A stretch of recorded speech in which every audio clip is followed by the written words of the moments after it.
Mais uma vez, chegando até você para a apresentação do programa Falando ao Coração, o programa nosso de cada dia. Meus cumprimentos a todos vocês que me dão o privilégio da sintonia, e o meu desejo é que Deus esteja com as mãos estendidas sobre cada um, proporcionando bênção, vitória, poder, unção, maravilhas dos céus, para que cada um de vocês viva uma vida feliz, uma vida abençoada, uma vida vitoriosa. Falando ao Coração, o programa nosso de cada dia tem como propósito ser bênção, para que você possa conhecer mais a Deus, viver mais perto dele e desfrutar do melhor que ele tem para o viver. Durante o programa de hoje, eu tenho orações ungidas para fazer com você, eu tenho uma palavra bíblica poderosa para compartilhar com você, eu tenho momentos especiais para que você possa conhecer mais a Deus, aproximar-se ainda mais dele e desfrutar de um tempo especial de refrigério, de alegria, de paz e comunhão que nós temos sempre na presença de Deus. Vamos fazer do programa de hoje o nosso encontro com Deus, o nosso momento de devoção, o nosso culto a Deus, lembrando que cada pessoa que busca a Deus diariamente tem sempre bênçãos novas todos os dias para dizer que serve a Deus, que é abençoada por Deus, que tem Deus no coração e assim diz para si próprio que ama a Deus, mas diz para as outras pessoas também que tem um apreço especial, um amor especial, um compromisso especial com este Deus Criador dos céus e da terra, que o salmista Davi, no salmo de campanha dessa semana, está dizendo: quão admirável é o teu nome sobre toda a terra. O Deus nosso é um Deus admirável, o Deus nosso é um Deus poderoso, o Deus nosso é um Deus eterno. Um dia o profeta estava meio que preocupado com tantas pessoas deixando Deus para o mundo afora e falando que tinha outros deuses, que Baal era Deus, que Baalim era Deus e assim por diante. Então o profeta fez um desafio. O profeta Elias disse: olha, vamos provar quem é o Deus verdadeiro?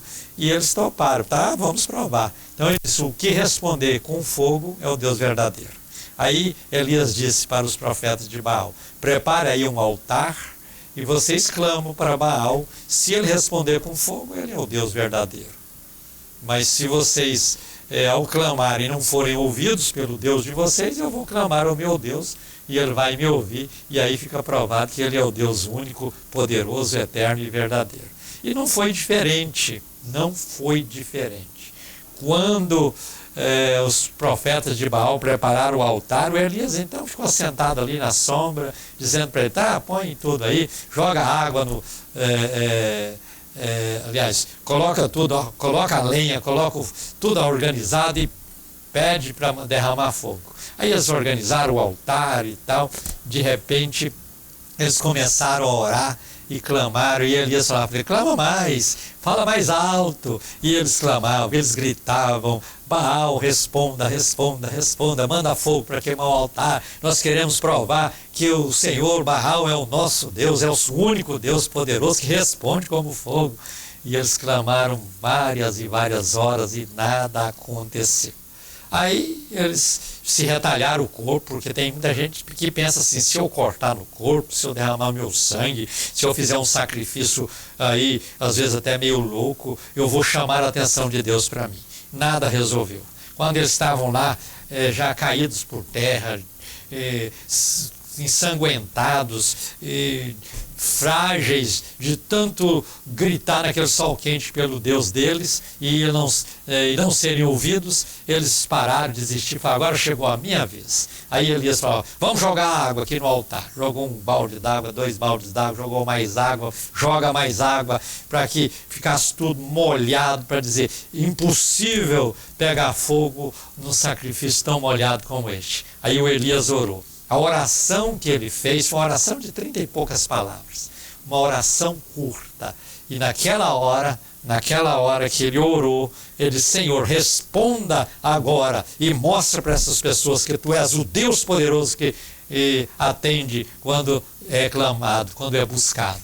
E aí naquela hora veio o fogo dos céus, consumiu todo o sacrifício, todo o altar, toda a água e até a pedra foram queimadas naquela hora, porque o fogo de Deus queima todas as coisas. Então, e nesta hora o povo entendeu que o Deus de Elias era o Deus verdadeiro, era o único Deus, e o povo clamou e proclamou que o Deus de Elias era o Deus poderoso, o Deus eterno, o Deus que realmente atende.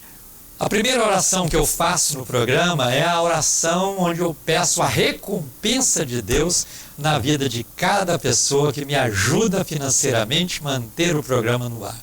Às vezes alguns já disseram para mim assim: olha, o programa vai tudo bem, maravilhosamente bem, mas quando falo em dinheiro eu perco a graça. Realmente, o diabo também perde a graça quando eu falo em dinheiro, porque ele sabe que se eu não falar em dinheiro e não entrar recursos, aí eu não vou dar conta de manter o programa no ar, e o programa sai do ar. Quem ganhou com isso? O inferno ganhou. O diabo ganhou, porque ele luta para levar as pessoas para o inferno, e eu aqui estou lutando para levar as pessoas para os céus. E nós precisamos cada dia pregar o Evangelho, abençoar as pessoas para que elas possam vencer o mal e caminhar rumo ao céu. Então, eu faço duas orações aqui.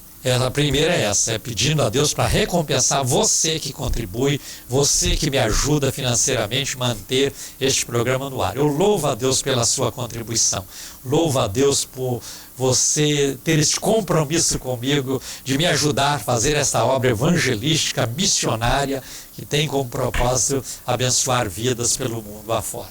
A segunda oração que eu faço no programa é a oração do altar da intercessão. Nesta segunda oração, eu vou clamar a Deus a favor de todos vocês, de todas as pessoas cujos nomes vão chegar para mim.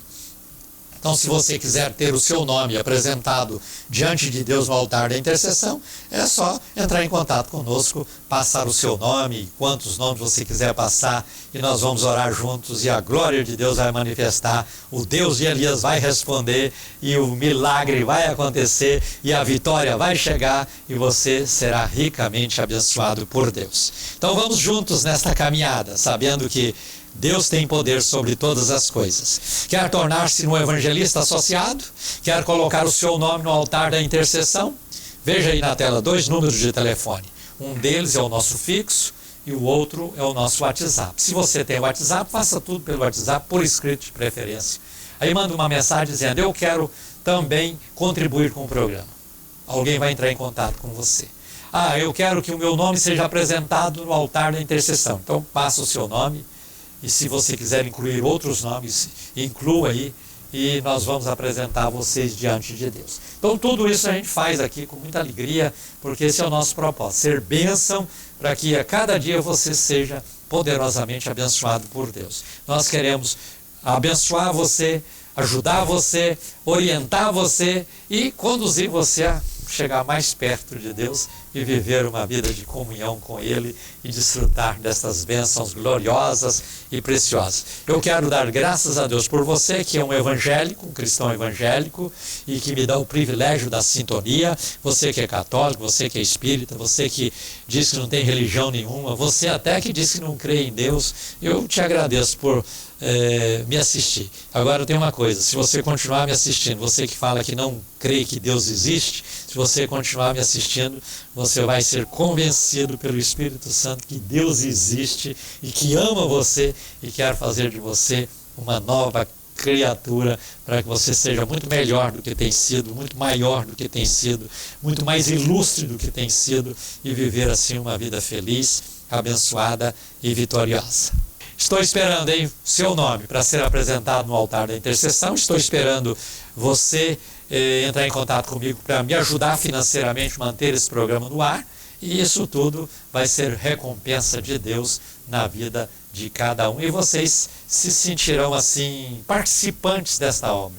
Eu chamo de evangelista associado aqueles que contribuem com o programa, porque são pessoas que estão se associando a mim e juntos nós estamos cumprindo esta tarefa que é tão importante. A responsabilidade de evangelizar é minha, mas é de todos vocês cristãos que conhecem a Cristo, que servem a Cristo, e nós não podemos ser egoístas, nós temos que proclamar a palavra, nós temos que alcançar as pessoas. E é através de um programa como esse que a gente alcança milhões de pessoas todos os dias, para que elas possam conhecer a Deus, servir a Deus e andar com Deus a cada dia. Há 970 semanas eu anuncio aqui as campanhas dos Salmos. O salmo dessa semana é o salmo de número 8. Se você não pôde começar a campanha nem na segunda-feira, que foi o primeiro dia, nem ontem, terça-feira, que foi o segundo dia, começa hoje no terceiro dia, aí o terceiro você passa para cá, ó, vai no terceiro, no quarto, no quinto, no sexto e no sétimo dia, que é o domingo. Aí você só tem 5 leituras, né? Então ficou devendo quantas? Devendo 2, né? Porque são 7 leituras que tem que fazer. Aí um dia desses, de hoje até domingo, você faça a leitura do Salmo 2 vezes. Todos os dias você lê uma vez, mas para compensar os 2 dias, segunda e terça, que você não começou a campanha, começando hoje, aí você escolhe um dia que está mais tranquilo, faça 2 leituras, mas leia meditando, leia orando, leia buscando a palavra, na palavra, a bênção que você precisa, e você vai ser poderosamente abençoado por Deus. Faça a campanha do Salmo de número 8, salmo bonito e precioso, que começa dizendo que o Senhor é nosso Deus e quão admirável é o seu nome. E termina também dizendo que Ele é o nosso Deus e que é gloriosamente admirável, e é esse o Deus que eu quero que você conheça e sirva a Ele de coração.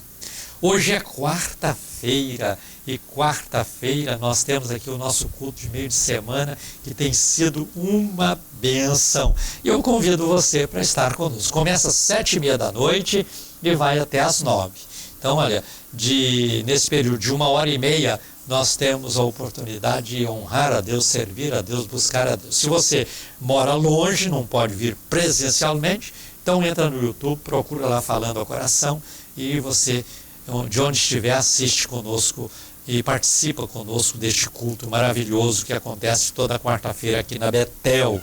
Vamos para a meditação bíblica de hoje? Quero ler com você no Evangelho de Jesus Cristo, escrito por João, Evangelho segundo João, segundo nos escreveu João, capítulo 2, versículos 1 e 2. Dizem assim: 3 dias depois, houve um casamento em Caná da Galileia, e estava ali a mãe de Jesus. E foi também convidado Jesus com seus discípulos para o casamento. Quando eu olho neste texto, eu vou observar que aqui Jesus começou a operar os milagres, que foram muitos durante o seu ministério. Você lembra que Jesus ressuscitou 3 mortos, que nós conhecemos, porque nem tudo que Jesus fez está escrito na Bíblia. Mas 3, que é Lázaro, a filha de Jairo e o filho da viúva de Naim, são os constantes da Bíblia que Jesus ressuscitou. Você observa que Jesus multiplicou pães e peixes 2 vezes. Ele alimentou multidões. Com 5 pães e 2 peixes, ele alimentou uma multidão de talvez 15, 20 mil pessoas. E você vê que Jesus repreendeu demônios, libertou pessoas que eram possuídas por demônios. Jesus atuou na área da natureza, repreendendo o vento, na área dos elementos comuns, multiplicando pães e peixes. Ele atuou na área da saúde física, curando pessoas de cegueira, de surdez, de deficiência física, de aleijados, coisas assim. Então, ele operou de maneira especial para provar que ele não veio aqui por brincadeira. Ele não veio aqui simplesmente para fazer turismo. Ele veio aqui para trazer Deus para os homens e mostrar que Deus é poderoso, que Deus é glorioso, que Deus é maravilhoso e que Deus ama cada pessoa a ponto dele, Jesus, morrer na cruz sem ter cometido nenhum pecado. Portanto, não merecia aquele castigo, mas ele se fez castigado por nós. Ele se tornou em castigo para que nós não precisássemos ser castigados. Então esse é o grande amor de Deus, esse é o Deus verdadeiro, o Deus glorioso. Mas aqui neste casamento, Jesus começou o seu ministério. A primeira coisa que eu entendo ao ler este texto, quando Jesus, convidado para esta festa de casamento, celebrou ali o primeiro milagre, é que ele veio mais uma vez honrar a família, honrar esta instituição tão importante chamada casamento. Observa que lá no Gênesis, quando Deus criou o homem, depois viu que não era bom o homem estar sozinho, o homem fez a mulher, o que ele fez? Casou o primeiro casal. Então, Deus praticamente iniciou a sua grande obra no mundo, no transcorrer da história que nós conhecemos, fazendo um casamento, e agora Jesus, milênios depois, para começar o seu ministério, vai numa festa de casamento.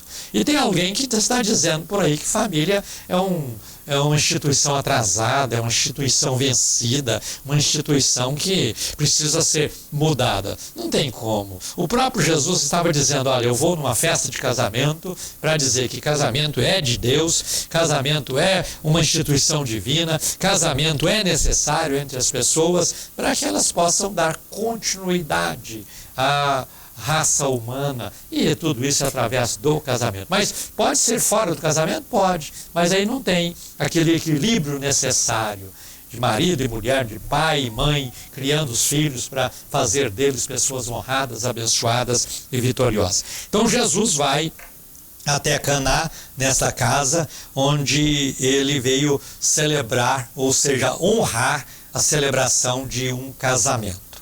E observa que naquela festa de casamento as coisas caminhavam muito bem, até que de uma hora para outra os garçons que serviam disseram assim para o dono da casa, olha, o vinho acabou. Acabou o vinho. Uma festa naquela época, que a única bebida que oferecia era vinho, é difícil, porque hoje substitui, não tem Guaraná, dá Coca-Cola, não tem Coca-Cola, dá suco de laranja, dá outra coisa, dá uma bebida alcoólica, conforme as pessoas às vezes não têm compromisso com Deus e preferem andar por esse caminho, a gente respeita, mas tem um substituto. Agora, aqui não. Nessa época não. Era o vinho, não tinha outro produto para dar. Não tinha a experiência, a expertise que nós temos hoje de produzir bebidas as mais diversas, que ficam engarrafadas, é só buscar no empório, buscar no distribuidora, buscar no supermercado. Não, acabou. Não tinha mais, o estoque acabou. E aí houve aquele barulho todo, aquele movimento todo. E a mãe de Jesus, que estava lá no casamento, Maria, claro, estava lá, disse para Jesus, ó, Jesus, acabou o vinho. Aí Jesus disse, por que eu tenho a ver com isso? Não é problema meu. Mas ela, sabendo que Jesus poderia surpreender aquela festa, operando alguma coisa, porque ela conhecia bem a Jesus, afinal, Jesus nasceu dela e foi criado por ela, passou toda a infância, a adolescência, durante todo esse tempo, pode ter certeza de uma coisa, Jesus já tinha conexão com os céus, ele veio conectado com os céus e nunca desconectou, já fazia obras maravilhosas, tanto é que ele, com 12 anos de idade, perdeu-se da multidão, quando procuraram achar Jesus aonde? No templo, discutindo com os doutores os preceitos das leis divinas. Então veja, este Jesus durante o tempo de infância, adolescência, deve ter operado os mais diferentes milagres. Vizinho, está doente, vai lá e cura, essa coisa assim.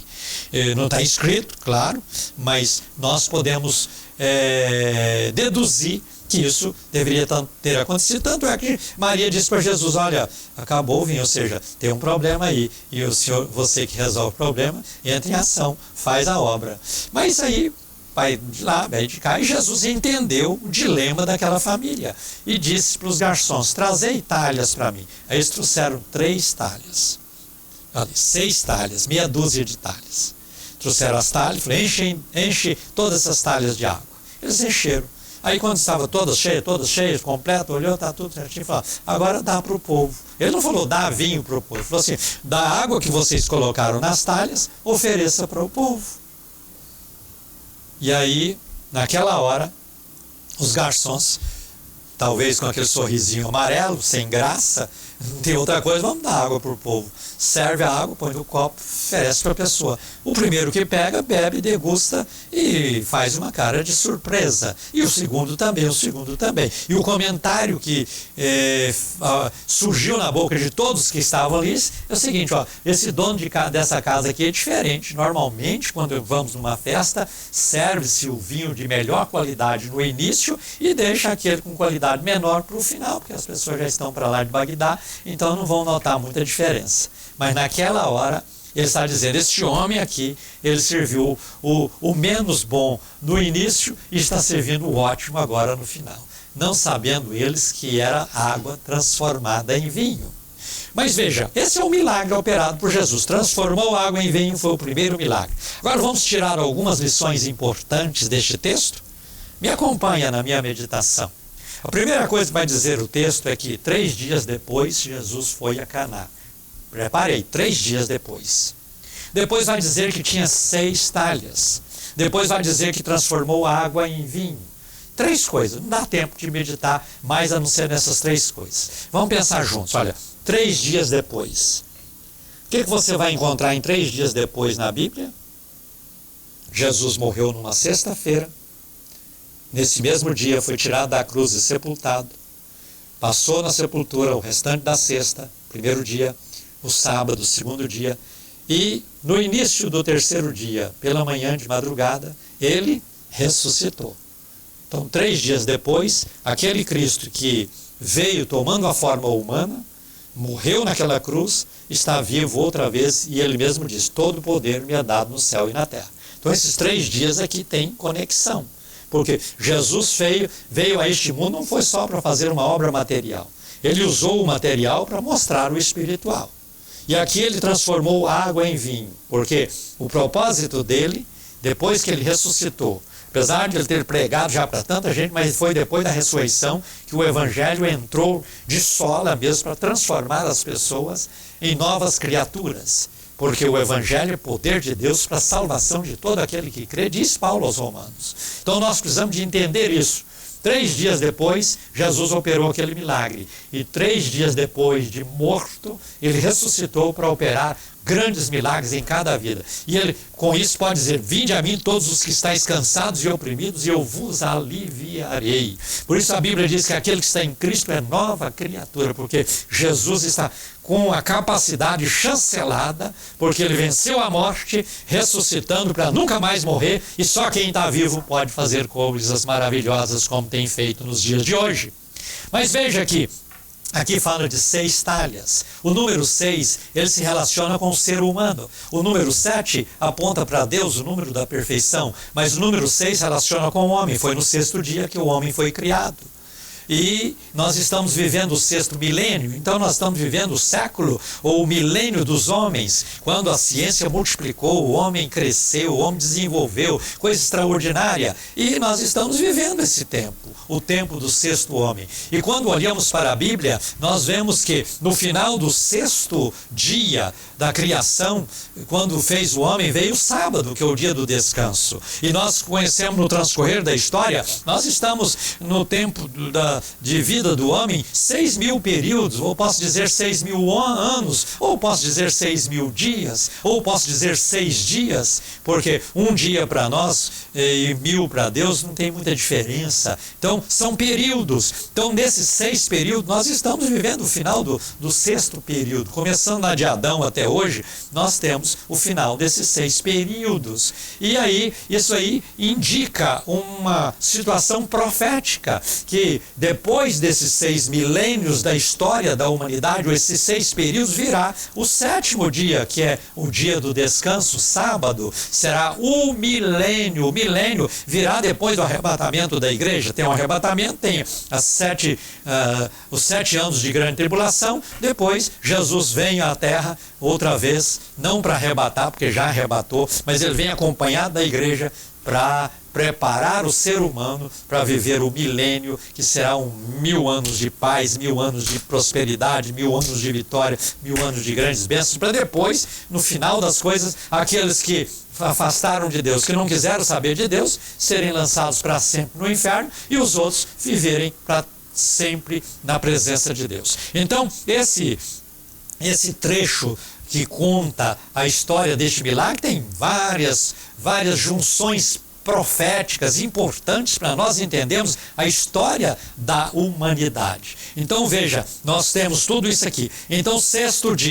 sexto dia, pegou aquelas talhas, encheram as talhas de água e quando serviu, água em vinho, porque o evangelho transforma o comum numa pessoa especial, transforma o ser humano comum numa pessoa especial, transforma a criatura num filho de Deus. Ali era água, elemento comum, sendo transformado num elemento especial, vinho, que é o produto da uva, mas não houve esse processo todo de plantar a uva, colher a uva, amassar a uva, extrair o suco, depois fermentá-lo para fazer o vinho. Não, as coisas aconteceram assim, ó. De água transformou em vinho, esse é o poder de Deus. A salvação de Deus na nossa vida é coisa instantânea. No momento que você abre o coração para Jesus, Ele faz de você uma nova criatura. Lá em João, aqui em João mesmo que nós lemos, no capítulo 1, versículo 12, está escrito: a todos quantos o receberam, deu-lhes o poder de serem feitos filhos de Deus. Quando você confessa Jesus como seu Salvador, quando você recebe Jesus como seu Salvador, nesta hora você é transformado numa nova criatura e aí você deixa de ser criatura simplesmente comum do mundo, como os demais, e passa a ser um filho de Deus, um filho do Deus vivo, e passa a ser herdeiro de Deus, co-herdeiro com Cristo, e passa a ter o nome escrito no livro da vida, e passa a ter direito da celestialidade com Deus. Veja as coisas maravilhosas de Deus a nosso favor, que você possa entender isso. E se você, nessa meditação rápida, não conseguiu captar tudo, me procura aqui na Betel, nós vamos conversar mais sobre essas coisas, venha nos nossos cultos, porque aqui a gente fala disso todos os dias, e a bênção de Deus vai te alcançar, e o poder do Evangelho vai te transformar, e você vai ser um filho de Deus transformado, alegre, feliz e vitorioso. Chegou o momento de orarmos juntos no final do programa, a oração do altar da intercessão. Com a minha mão ungida estendida no vídeo, eu ministro a bênção de Deus na vida de todos vocês. Senhor Deus e Pai, rogo a bênção transformadora do Senhor na vida de todas essas pessoas que oram comigo, essas pessoas cujos nomes estão sendo apresentados diante do Senhor neste altar, alcança-as onde elas estão agora. E algumas estão vivendo uma vida comum, uma vida sem sentido, uma vida sem sabor, sem cor, sem alegria, sem paz, uma vida onde a esperança está por um fio, uma vida onde não tem sentido mais continuar vivendo, uma vida sem forma, uma vida vazia, uma vida em trevas, mas o Senhor pode agora transformar estas pessoas pelo poder que há no teu nome em umas novas criaturas. Alcança, Senhor, cada pessoa agora com a tua graça, com o teu amor, com o teu poder. Opera milagres, porque no nome de Jesus eu declaro todas essas pessoas poderosamente, ricamente abençoadas por ti. Amém. Estamos chegando ao final do Falando ao Coração de hoje. Um abraço ungido para você, fica na paz do Senhor Jesus e até o próximo programa, se Deus assim nos permitir. E diga comigo: a vitória é nossa pelo sangue de Jesus.